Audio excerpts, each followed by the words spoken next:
Hello everyone welcome to my mini blogs सबैजना सन्चै हुनुहुन्छ होला। सो म चाहिँ ड्युटीबाट रुम फर्किँदै थिएँ अनि यो चाहिँ बाटोमा के भइरहेको रहेछ हल्का मेरो ड्युटीभन्दा अगाडि चाहिँ अनि के हो म यत्तिकै सुनिरहेको थिएँ, गिटार पनि बजिरहेको थियो अनि यसो हेरेँ एकछिन अनि म चाहिँ गएँ अनि मेरो रुम जाने बाटो चाहिँ यो अनि त्यहाँबाट ट्याक्सी आइरहेको रहेछ अनि म चाहिँ साइड लागेँ फेरि बाटो कन्टिन्यू लागेँ अनि यो ठाउँ चाहिँ मलाई मनपर्छ कि सो के भन्छ अरे यसको माथिको त्यो रुखहरू अनि तल रोडहरू एकदम राम्रो नै छ अनि त्यही भएर मलाई यो कस्तो राम्रो लाग्छ कि यो बाटो चाहिँ हिँडेर जानलाई। अनि यहाँबाट चाहिँ हिँड्दै गएँ अनि मैले चाहिँ मतिर क्यामेरा फर्काउनु पऱ्यो भनेको क्यामेरा नै समाउन नआइदिँदा अनि कहिले तर आधी काटेको अनि कहिले घाँटी मात्रै देखेको आएछ कि अनि म चाहिँ आफूलाई यस्तो गर्दै हिँडिरहेको थिएँ अनि यत्तिकै गएँ म चाहिँ अगाडि गएँ अनि अगाडिको भ्यू चाहिँ एकदम राम्रो नै छ अनि राम्रो नि लाग्छ मलाई, मैले भनिहालेँ। अनि यहाँबाट चाहिँ म हिँड्दै गएँ।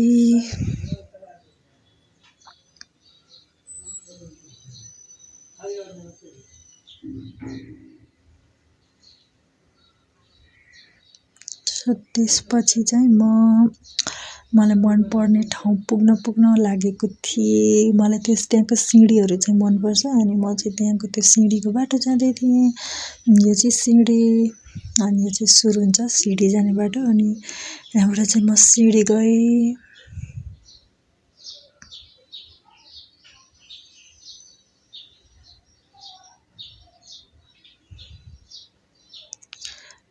अनि त्यसपछि चाहिँ म चाहिँ त्यो सिँढीतिर लाग्न लागेँ। अनि सिँढीमा चाहिँ गएँ होइन अनि मैले चाहिँ देखाउँदै थिएँ ठाउँ त्यो तलको बाटोबाट चाहिँ उता कुपन्डोलहरू जाने बाटो हो। सो अनि म चाहिँ लागेँ।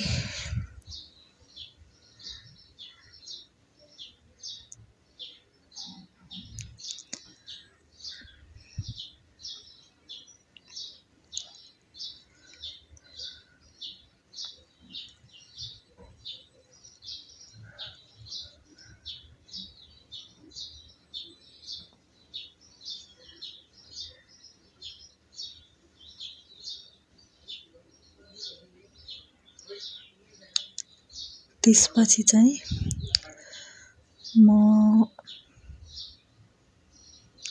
त्यहाँ पुगेँ। त्यहाँबाट चाहिँ उतापट्टि हेऱ्यो भने सिधै चाहिँ टेकु जाने बाटो हो। अनि सो यहाँबाट चाहिँ कुपन्डोल अनि यहाँबाट चाहिँ टेकु अनि यहाँबाट चाहिँ सानेपा जान्छ। अनि सो म चाहिँ सानेपा गएँ अनि हल्का अगाडिपट्टिबाट गएँ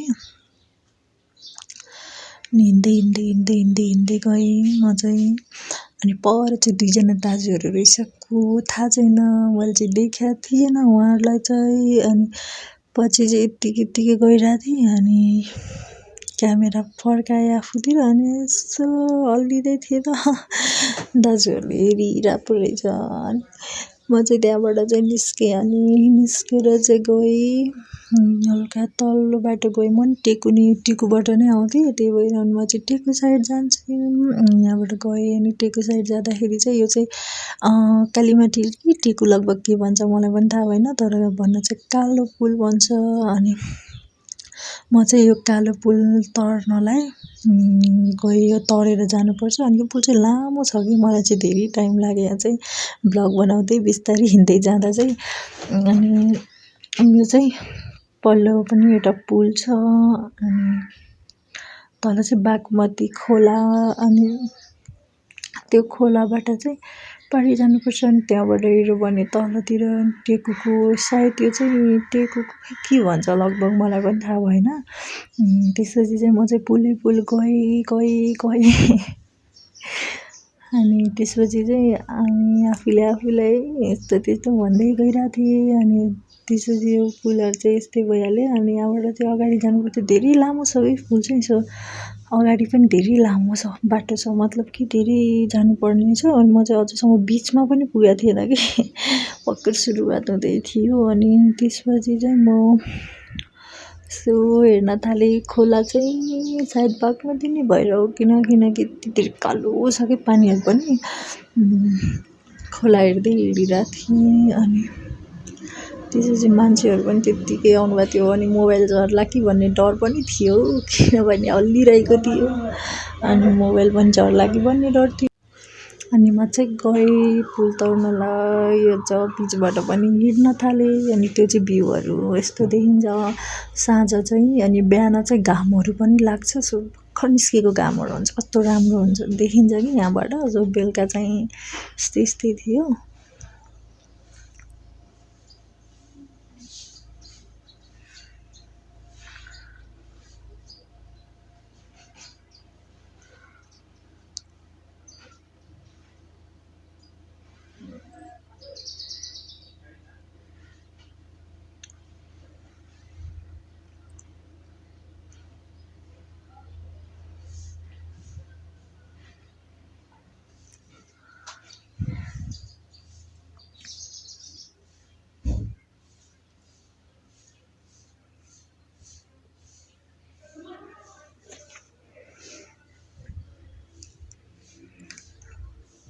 सो म चाहिँ अनि पुल पनि तरिसक्न लागे थोरै बाँकी थियो अनि त्यो पनि पुल पनि तरेँ लगभग अनि त्यसपछि चाहिँ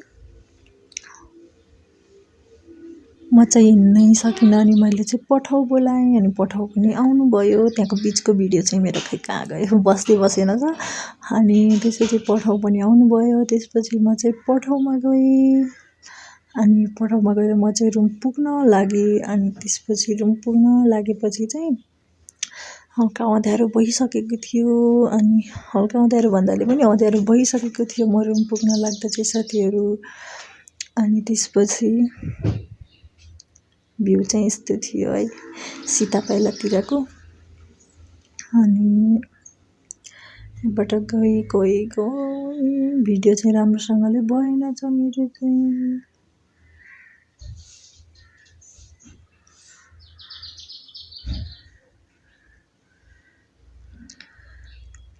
अनि साथीहरू म चाहिँ फाइनली रुम पुगेँ अनि रुम पुग्न लाग्दा चाहिँ मलाई चाहिँ भोक लागेको थियो अनि मैले चाहिँ चिजोहरू र फुडी किनेँ अनि त्यसलाई चाहिँ म रुममा गएँ अनि रुममा गएर चाहिँ त्यसलाई खान्छु भन्दै थिएँ अनि किनेर चाहिँ मैले त्यही राखेँ अनि चाहिँ अझ पनि धेरै भोक लागे जस्तो भयो अनि मैले चाहिँ खाना लागेको थिएँ अनि मैले चाहिँ खाना लागेँ साथीहरू आजको मेरो यति नै यदि मेरो भिडियो मन पर्यो भने मेरो च्यानललाई सब्सक्राइब गरिदिनु होला थ्याङ्क यू